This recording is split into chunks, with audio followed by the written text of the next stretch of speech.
Amigos, ¿cómo están? Bienvenidos a La Huella Guitar.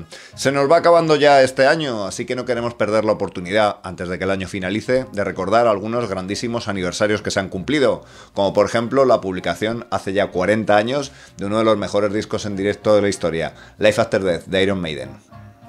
Si me hubieran dicho cuando adquirí este disco que 40 años después estaría hablando en una plataforma de vídeos a través de internet de él, pues simplemente habrá alucinado, ya que nada de eso existía entonces. Lo que no ha cambiado es que este disco sigue teniendo la misma relevancia, ya que seguramente es el disco más importante doble en directo de la época y de una tradición que venía de los años 70, en la que los grupos grandes pues tenían que tener su disco live, su disco doble live, ¿no?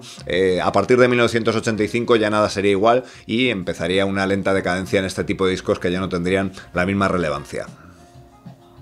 Lo cual hace de este álbum pues algo mucho más relevante, más si tenemos en cuenta que Maiden se encaramaba ya a la cima, a ese podium de bandas de heavy metal gracias a esa gira Powerslave recogida en este disco y en el posterior vídeo. Vemos un montón de datos interesantes para los guitarristas, desde el equipo que utilizaban Adrian Smith a Dave Murray, hasta esos datos como por ejemplo cuántas púas, cuántas cuerdas se gastaron, los pormenores de la gira, cómo lo hizo Bruce Dickinson para acabar estas sin perder la voz y por qué estuvo a punto de dejar el mundo de la música, y también al final del vídeo cogemos la guitarra y comparamos las canciones con respecto a las del estudio, viendo qué es lo que ganaban y lo que perdían Maiden cuando las llevan al directo. Vamos a verlo.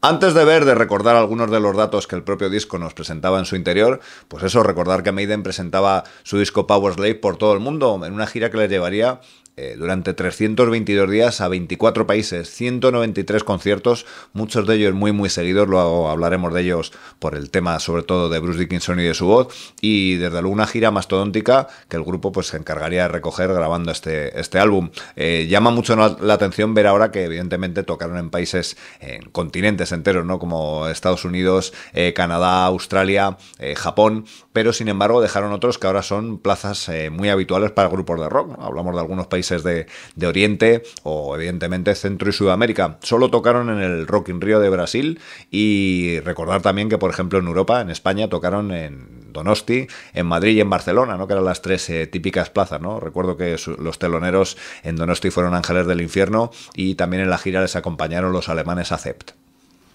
No sé qué es lo que hubiera sido de la banda si hubieran añadido todas estas plazas en las que no tocaron durante más meses, ¿no? Recordemos prácticamente un año en la carretera, durísimo para cualquier músico y en especial para el cantante Bruce Dickinson, que cuando acabó la gira estuvo pensando muy seriamente en retirarse, ya que no quería volver a pasar por eso otra vez. De hecho, expuso al resto de compañeros del grupo que el siguiente disco fuera un disco acústico más tranquilo para salir de toda esa vorágine y hacer algo que refrescara su mente, ya que estaba absolutamente quemado, ¿no? Imaginaos lo que es para un cantante. Si ves, ahora veremos los datos que aparecen de la gira en el disco, pues ves cómo actúan 4 noches seguidas, descansan una, 3 noches seguidas una, solo en pequeños tramos descansaban. Eso evidentemente para cualquier músico es cansado por los viajes, pero para un cantante es la muerte, ¿no? El no poderte constipar y estar bien para cantar esos temas con un registro tan difícil.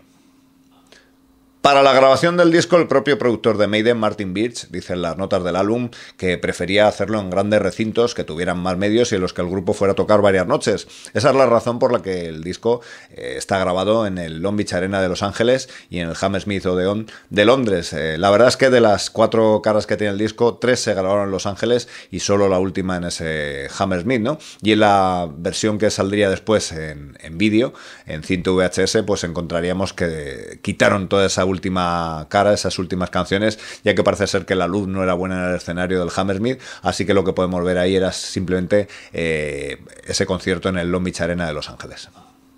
Que Maiden estaban en un estado de forma increíble, eso tiene poca discusión. Que el escenario, ese montaje que llevaban era monumental, tampoco, ¿no? Y evidentemente que ya tenían un repertorio de canciones, pues eso, como para hacer un grandísimo disco doble en directo. Pero quizá lo que más llama la atención cuando adquirías el disco era esa presentación tan bestial que el grupo siempre se ha caracterizado y que desde luego no escatimaba en detalles, ¿no? Era un gusto, pues eso, comprar este disco y encontrar ese interior con todas esas fotos. Recordar que en cada uno de los 2 los discos, pues vienen las letras, vienen también un montón de fotos, y desde luego era un gusto, pues eso, el encontrarte cuando comprabas este álbum, pues todos esos detalles que el grupo metía y que otras bandas recordemos que no hacían, ¿no? Que a veces te metían una carátula blanca, sin letras, sin foto, nada, y Maiden siempre pues cuidó muchísimo al detalle todo esto. Evidentemente ese folleto que viene también en el interior contándote pues todos los pormenores de la gira, todas las fechas, aquí podemos ver, si tienes el disco sabrás que vienen todas las fechas especificadas, en dónde tocan,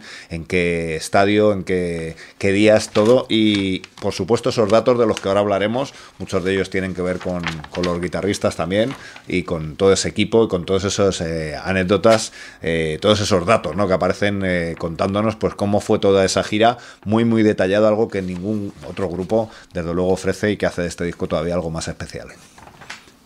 Y es que en el interior del folleto pues encontramos todos esos datos concernientes a la gira, que son desde luego muy interesantes, ¿no? Viendo como por ejemplo pues el grupo viajaba en 2 autobuses, el equipo técnico en 3, y llevan 6 trailers para llevar todo ese montaje de ciudad en ciudad, ¿no? Por supuesto lo que más nos llama la atención a los guitarristas es poder ver pues todo lo que llevan Adrian Smith y Dave Murray, ¿no? Aunque tenemos asociados a ellos seguramente en las imágenes del vídeo, pero claro, en una gira muy larga, y vemos como por ejemplo Dave Murray pues llevaba guitarras como un Gibson SG y Gibson Les Paul, que ahora no es difícil asociarlas con él, y vemos como Adrian Smith pues lleva guitarras quizá más modernas para la época, ¿no? Desde las Hammer, Charvel, etcétera, aparte de guitarras pues más estándar como las que le conocíamos, ¿no? Por cierto, la amplificación evidentemente era la de los Marshall, los dos usaban cuerdas de marcas de cuerda Dean Markley, del 09 al 040, 044, y vienen también los efectos que utilizaban, ¿no? Donde Dave Murray, por ejemplo, utilizaba efectos MXR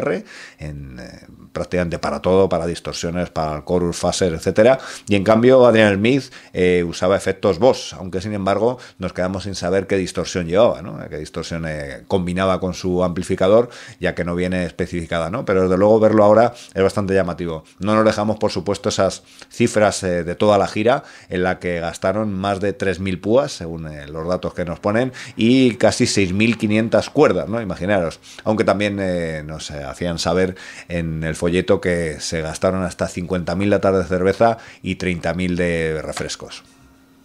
Bien, pues si has disfrutado con esta primera parte del vídeo dedicado al Life After Death, no te pierdas la segunda parte, donde vamos a, con la guitarra a la mano, comparar las canciones que aparecen en este disco en directo con sus versiones en estudio. Veremos qué modificaciones sustanciales había a la hora de llevarlas al directo, ¿no? Cómo se lo montaban los guitarristas Adrian Smith y Dave Murray para, de alguna manera, suplir lo grabado en el estudio y poderlo llevar, pues eso, digamos, a ese sonido más crudo y directo de este disco. También veremos qué alteraciones sustanciales hubo en cuanto a los tempos de las canciones, y si Maiden como banda en general pues en este disco daban la talla con respecto a lo grabado en el estudio.